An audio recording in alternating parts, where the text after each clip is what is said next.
capnya di atas pas foto. Jelas kalau ini ada Universitas Gadjah Mada ini yang namanya watermark, ada emboss.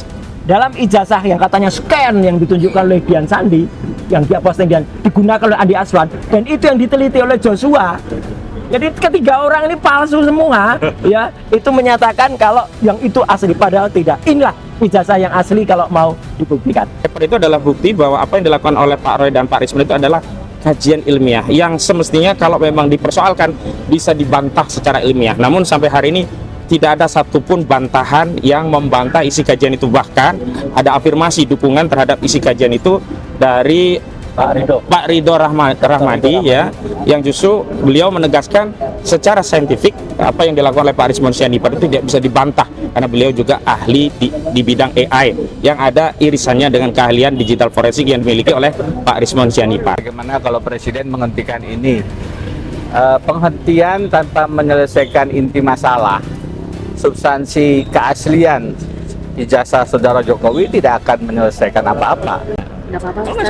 Salah satu yang paling penting dari diskusi itu adalah bahwa adalah hak kami untuk mendapatkan proses hukum yang fair, yang berjalan dengan baik, yang kemudian bisa menegaskan tidak ada kriminalisasi. Karena salah satu bukti indikator kriminalisasi itu sejauh ini kita belum pernah melihat ijazah aslinya Pak Jokowi. Nah, harapannya tanpa harus menunggu di proses persidangan yang entah kapan, yang sudah berkali-kali ada gugatan perdata, tata usaha negara, KIP dan seterusnya itu, melalui proses gelar perkara khusus, melalui proses yang akan kita lakukan bersama-sama dengan Polda Metro, itu bisa dihadirkan.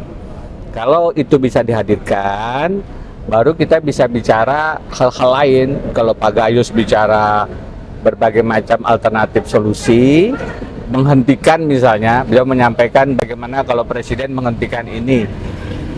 Penghentian tanpa menyelesaikan inti masalah, substansi keaslian ijazah saudara Jokowi tidak akan menyelesaikan apa-apa. Jadi kalaupun ingin dilakukan proses di luar jalur hukum yang artinya ada, apakah namanya itu restoratif justice dan lain-lain yang diantara kami sendiri juga masih dalam proses yang belum kita sama-sama yakini merupakan solusi. Tapi kalaupun arahnya ke sana, tidak kemudian menafikan apa yang selama ini kami perjuangkan, Pak Roy Suryo, Mas Rismon, Bu Tifa, terkait dengan asli atau tidak aslinya ijazah saudara Jokowi. Itu dulu kita selesaikan, baru kita bisa melangkah ke hal yang lain. Karena kalau itu tidak selesai, maka sejarah akan mencatat bahwa kita tidak bisa menyelesaikan masalah yang sebenarnya sederhana.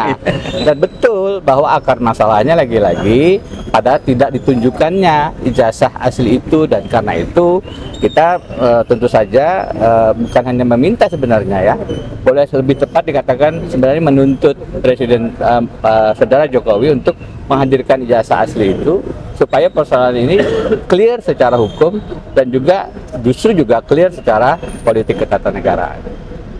Tadi katanya sebelumnya kan menyampaikan bahwasannya akan ada bukti dan saksi yang akan meringankan untuk dihadirkan. Itu kapan akan dihadirkan, terus berapa banyak yang sudah dipersiapkan. Terus ada lagi satu lagi, katanya tadi sebelumnya mengatakan bahwasannya akan ada menunjuk universitas independen untuk tes forensiknya. Ini seperti Baik, bisa saya jawab begini. Yang pertama, memang kami sudah mengajukan permohonan untuk menghadirkan ahli dan saksi. Jumlah ahli yang kami hadirkan ada 4. 2 ahli pidana, 1 ahli bahasa spesifiknya linguistik forensik, dan 1 ahli ITE. Dan itu nama-nama sudah kami sounding. Namun kapan akan dilakukan tentu kami menunggu dari Polda. Saksi ada 4 yang kami hadirkan. Untuk saksi itu sebenarnya totalnya 5, 1 sudah sempat diperiksa pada kesempatan yang lalu. Nah, yang 4 ini belum. Adapun terkait apa yang diwacanakan publik tentang adanya lembaga lapor yang independen, itu juga yang kami dorong.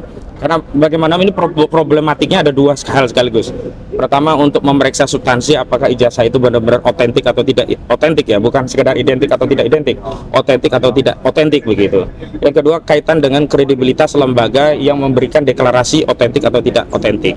Nah, sepatutnya jika ada lembaga independen sebagai pembanding, jika nanti hasil kesimpulannya sama apapun itu akan memberikan tingkat kepercayaan publik, atau hasil kinerjanya bisa kita nilai sebagai hasil kinerja yang profesional, kredibel, dan akuntabel begitu. Adapun bukti-bukti, sebagian sudah disonding, termasuk buku Jokowi White Paper itu adalah bukti bahwa apa yang dilakukan oleh Pak Roy dan Pak Risman itu adalah kajian ilmiah yang semestinya kalau memang dipersoalkan bisa dibantah secara ilmiah. Namun sampai hari ini tidak ada satupun bantahan yang membantah isi kajian itu. Bahkan ada afirmasi dukungan terhadap isi kajian itu dari Pak Ridho Rahmadi, ya, yang justru beliau menegaskan secara saintifik apa yang dilakukan oleh Pak Risman Sianipar itu tidak bisa dibantah, karena beliau juga ahli di bidang AI yang ada irisannya dengan keahlian digital forensik yang dimiliki oleh Pak Risman Sianipar begitu. Ya, sedikit tadi ada pertanyaan ke saya, kenapa saya Dr. Rismon itu menyebut-nyebut soal adanya kesaksian palsu yang dilakukan oleh saudara Andi Aswan dan Joshua Sinambela. Dia 2 hari yang lalu atau bahkan mulai seminggu yang lalu melalui satu TV swasta dengan yakin mengatakan saya mendapatkan sekian asli. Ternyata yang dia sebutkan asli itu palsu.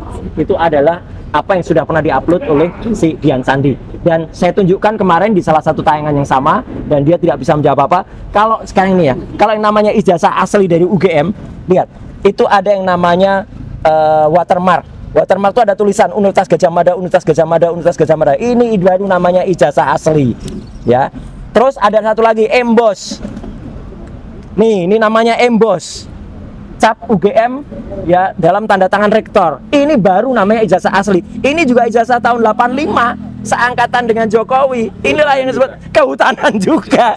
Jadi ini ijazah kehutanan asli, tapi dengan segala hormat, meskipun yang empunya membolehkan kepada saya menyampaikan identitasnya, karena beliau bukan pejabat publik, ya, saya lindungi hak-hak pribadinya. Jadi saya kaburkan, saya bikin mosaik karena beliau bukan.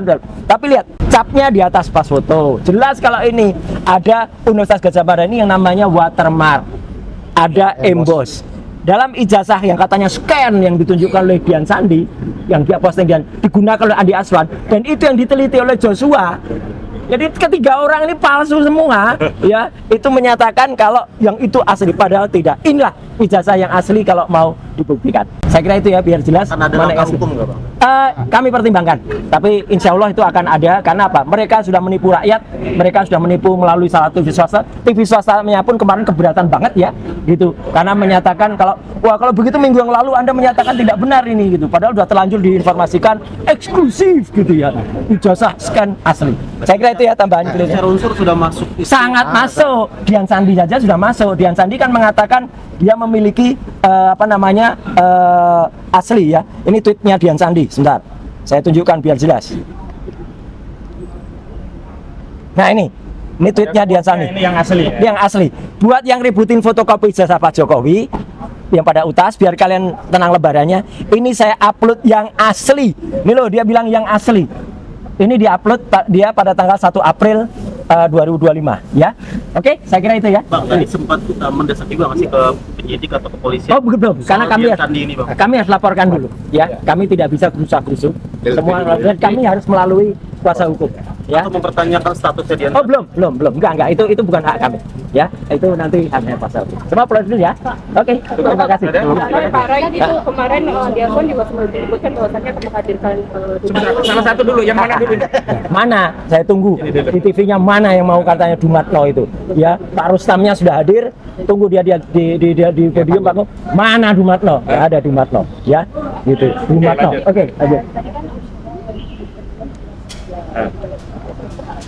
Kami sih berharap gelar perkara duduk duluan, karena disitulah akan membuka kotak Pandora tentang misteri, bukan Gunung Merapi, misteri ijazah Jokowi, ya, gitu. Karena kalau perdebatan itu bisa diakhiri dengan lebih cepat, kenapa sih kita menunda-nunda lama dan melelahkan melalui pengadilan? Lagi pula ketika narasi itu akan ditunjukkan ke pengadilan, Saudara Joko Widodo sudah digugat di 4 peradilan, tidak juga menunjukkan, artinya ada upaya untuk menghindari proses menunjukkan ijazah itu, dan kami harap dengan kewenangannya justru penyidik bisa melakukan itu. Kenapa? Karena ijazah itu konon, ya sekali lagi konon, kabarnya sudah disita oleh Polda Metro Jaya, sehingga tidak ada kesulitan bagi Polda Metro Jaya untuk menunjukkan ijazah itu, kecuali Polda juga ikut menutup-nutupi kasus ini biar lebih lama, biar terhindar dari sanksi pidana. Karena orang kalau ketahuan memalsukan dokumen dan objeknya jelas itu palsu, dia kena pasal 263 KUHP, ya. Dan problemnya bukan hanya itu, berarti dia telah menipu seluruh rakyat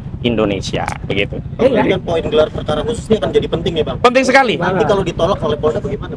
Lagi-lagi ya, kalau kewenangan itu ada pada mereka, bahwa permohonan dalam tanda kutip tuntutan kami, tentu kita berharap itu dibuka. Karena begini, kalaupun itu ternyata asli, kami juga akan memberi nasihat kepada klien kami. Dulu Pak Roy udah ditunjukkan, ternyata ada embossnya, ternyata watermarknya benar, ternyata fotonya bukan yang kacamata, begitu. Wah, ini ditunjukkan Bohong. Jadi dua-duanya tetap ada resiko, begitu. Iya.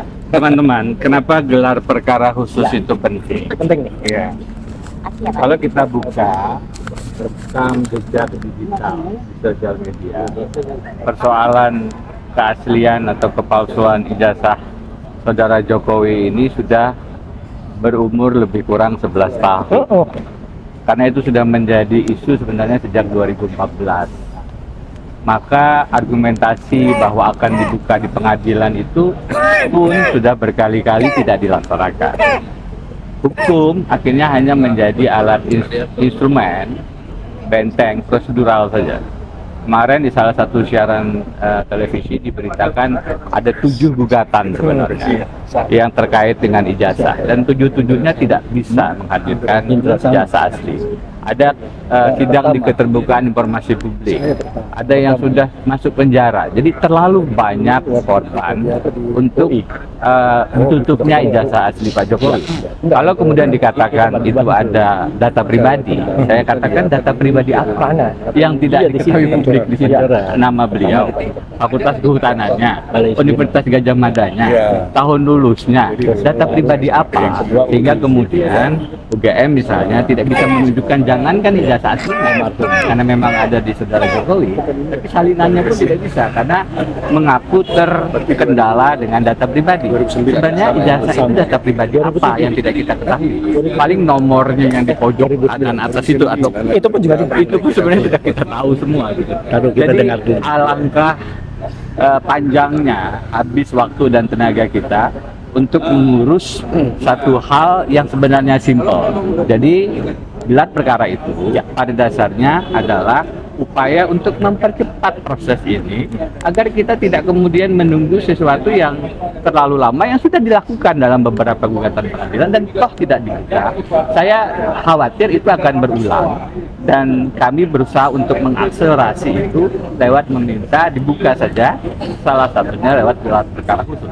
Karena kami tersangka dan belum pernah dituduhkan melakukan penyamaran nama baik terkait dengan menyatakan ijazahnya palsu, kemudian kami tidak pernah ditunjukkan aslinya, disitulah letak adanya proses yang unfair. Itulah indikasi kriminalisasinya.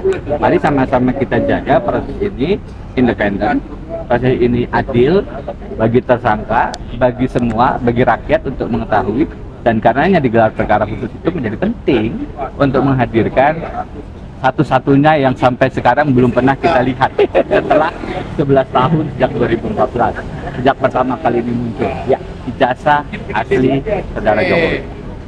Oke, terima kasih semuanya.